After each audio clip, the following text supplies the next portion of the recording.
क्या आप जानना चाहते हैं आगरा किला किसने बनवाया था? एएसआई ने ऐसा जवाब दिया है कि इतिहासकार सिर पकड़ लेंगे और आप भी असमंजस में पड़ जाओगे। लेकिन एक बार में पहली बार पूछा जाए तो आपके दिमाग में तो आप समझ ही सकते हो आपके दिमाग में कौन सा नाम आ रहा होगा। लेकिन हम आपको बताते हैं, एक बहुत बढ़िया लेख पढ़ा है मैंने, इसकी जानकारी के आधार पर, ये भी एक आरटीआई के द्वारा जानकारी एएसआई ने आपको साझा की है। तो एएसआई की जानकारी साझा करते हुए मैं इस वीडियो लेक्चर पर आपका स्वागत करता हूं। और ये आपका न्यू क्वांटम क्लासेस का आपका अपना चैनल है। इस चैनल पर बहुत ही अच्छे उम्दा तरीके के वीडियोस बना रहा हूं मैं, और एक दिन में ऐसे वीडियो बनाए जाते हैं जो अलग अलग एस्पेक्ट्स को देख रहे होते हैं, अलग अलग सब्जेक्ट को। कोई भी एक दूसरे से कोई रिलेशन नहीं है, किसी की भावनाओं को ठेस नहीं पहुंचाना है, मुझे केवल नॉलेज देनी है, लोगों को जानकारी देनी है। मैं एक जगह से जानकारी कलेक्ट करता हूं और वो मैं आपको देता हूं। चलिए स्टार्ट करते हैं वीडियो को। ताजमहल किसने बनवाया? सब जवाब जानते हैं कि शाहजहां ने।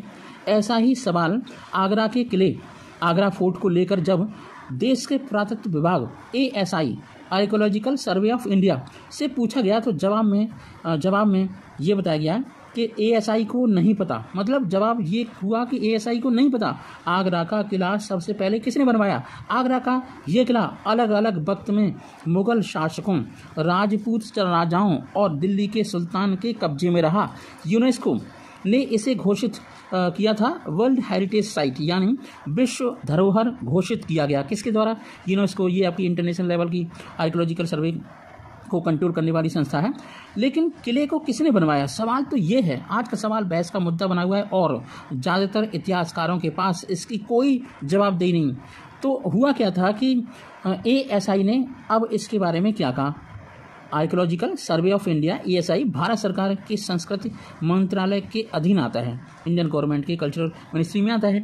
तो इंडिया टुडे से कुछ सिराज कुरैशी हैं, उन्होंने कुछ जानकारी देने की कोशिश की है। उनके मुताबिक आगरा के कालीवाड़ी इलाके में रहने वाले डॉक्टर देवाशीष भट्टाचार्य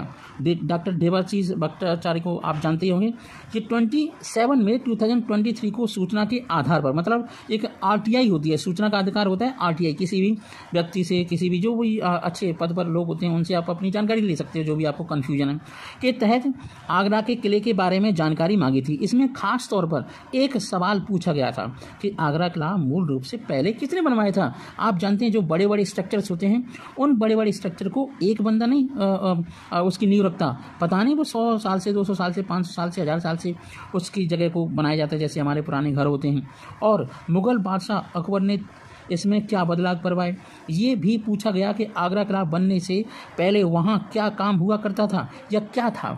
बालगढ़ किले के इतिहास के बारे में भी जानकारी मांगी गई थी। तो बालगढ़ किले के नाम से मशहूर था इसका पुराना जो आपका कैरेक्टर है। एप्लीकेशन का एएसआई ने जवाब दिया। एएसआई के आगरा सर्किल के पब्लिक इंफॉर्मेशन अधिकारी महेश चंद मीणा ने जवाब में कहा कि आगरा का किला सबसे पहले किसने बनवाया और अकबर के शासनकाल के दौरान इस किले में क्या क्या बदलाव हुए, सुधार हुए, क्या क्या रिनोवेशन हुआ, इस बारे में कोई भी जानकारी कार्यालय में नहीं है, ऑफिस में तो है ही नहीं, उपलब्धि नहीं है। अब आप समझ सकते हो, मुगल रहे, मुगल के बाद आपके अंग्रेज रहे, तो वो जानकारी तो उन्होंने नोच ली होगी, लूट ली होगी। उनका काम ही था लूटना जानकारी को, वो तो पैसा तो लूटते ही नहीं थे, जाने क्या क्या लूटते थे। ऐसी जानकारी समकालीन साहित्य में मिल सकती है। अब समकालीन साहित्य का मतलब क्या होता है कि एक तो होता है डॉक्यूमेंट और एक इतिहास में रखी हुई चीज़, इतिहास में लिखी हुई कोई चीज़। इस पर आरटीआई एप्लीकेशन डालने वाले डॉक्टर भट्टाचार्य, है ना, देवाशीष का कहना है कि आगरा विश्व के ऐतिहासिक स्थलों की सूची में है। वो कहते हैं कि ये तो अजीब बात हो गई कि आगरा किले के बारे में एएसआई की आगरा सर्किल में रिकॉर्ड ही उपलब्ध नहीं है। एएसआई के पास जानकारी तो होनी ही चाहिए, इस जानकारी की कमी होना गंभीर बात है। ये एक संकेत देता है कि लोग इतिहास को तोड़ मरोड़ कर पेश करते हैं और अपनी मंशा के अनुसार उसे अच्छा बताते हैं। ये बात समझ से परे है कि किले के बारे में ऐतिहासिक तथ्यों को बताने में एएसआई को क्या दिक्कत, क्या है, प्रॉब्लम क्या है। डॉक्टर देवाशीष भट्टाचार्य के मुताबिक उन्होंने इस मामले में एएसआई की अपीली अधिकारी के यहाँ अपील दायर की है। जो जवाब आया उसमें समकालीन साहित्य की बात की गई, जबकि इतिहासकारों में आगरा किले को लेकर अभी भी मतभेद है। मतलब कोई भी सर्टेन नहीं कि किसने बनवाया, एक बस नाम बता देते हैं कि हाँ Akbar. Agra tourist welfare chamber के सचिव विशाल शर्मा कहते हैं कि इतिहासकारों का मानना है कि आज जहां पर पुराना किला है वहां पर 11वीं सदी में सिकरवार वंश के राजपूत राजाओं ने बालगढ़ नाम का किला बनवाया था। ये मिट्टी और ईंटों से बनाया गया किला था। फिर 1080 यानी 11वीं सदी के उत्तरार्ध मतलब उसकी स्टार्ट में बाद में कह सकते हैं उत्तरार्ध में महमूद गजनबी ने इस किले को राजपूत से ले लिया था। इसके बाद साल 1487 में दिल्ली के सुल्तान सिकंदर लोदी ने इस किले पर कब्जा कर डाला, लेकिन उस वक्त तक ये किला खंडर में तब्दील हो चुका था। लोगों को बस यही मजा आता था कि किसी की भी चीज़ ले लो, लूट लो, चाहे खंडर ही क्यों ना हो। साल 1504 में सिकंदर लोदी ने इसे लोदी वंश की सत्ता के केंद्र के रूप में स्थापित किया, रिनोवेशन किया। कहा जाता है कि उसकी मौत भी इसी किले में हुई थी और उनके बेटे इब्राहिम लोदी ने 9 साल तक इस किले से ही शासन किया था। 9 साल में ही सारे पैसे खर्च हो गए, लुटा दिए रिनोवेशन में। 9 साल तक ही वो रह पाए। फिर इतिहास में जैसा हमने पढ़ा है कि साल 1526 में पानीपत की पहली लड़ाई होती। इसमें इब्राहिम लोदी मुगल बादशाह बाबर की सेना से लड़ते हुए मारा गया था, उसे मार दिया था। इसके बाद ये इतने अच्छे होते तो ये दूसरे को मारते क्यों रहते हैं? कहते रहते हैं कि हमारा ये लिखा है, हमारा ये लिखा है, किताब को मानो, ये करो, शांति होगी, लेकिन अशांति फैलाते रहते हैं। इसके बाद बालगढ़ के किले पर मुगलों का कब्जा हो गया। फिर साल आया 1523 का। हुमायूं ने दूसरे मुगल बादशाह का ताज पहना था, लेकिन 1539 में चौसा की लड़ाई में हुमायूं को शेर शाह सूरी ने हरा दिया, मार गिराया, नेस्तनाबूद कर दिया।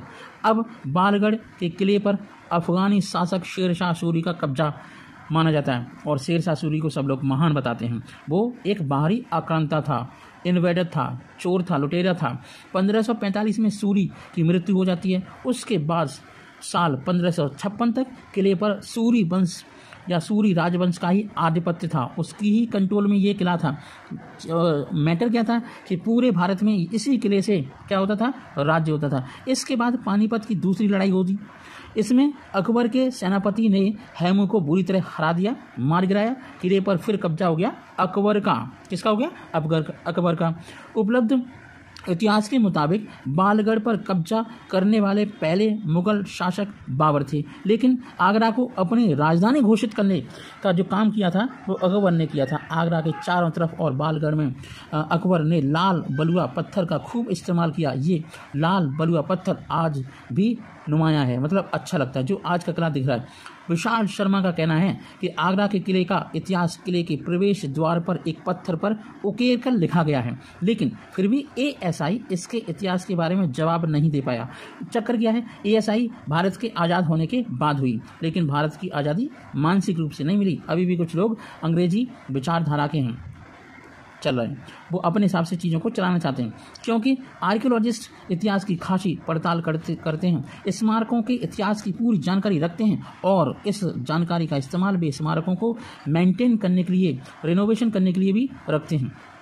ये थी कहानी आगरा के किला की। कैसी लगी आपको कमेंट करके ज़रूर बताएं। जय हिंद, जय भारत। ऐसी वीडियो देखने के लिए वीडियो को लाइक करें, इस चैनल को सब्सक्राइब करें और बेल आइकन का दबाना न भूलें, जिससे नया वीडियो आपके स्क्रीन पर होगा जल्द ही।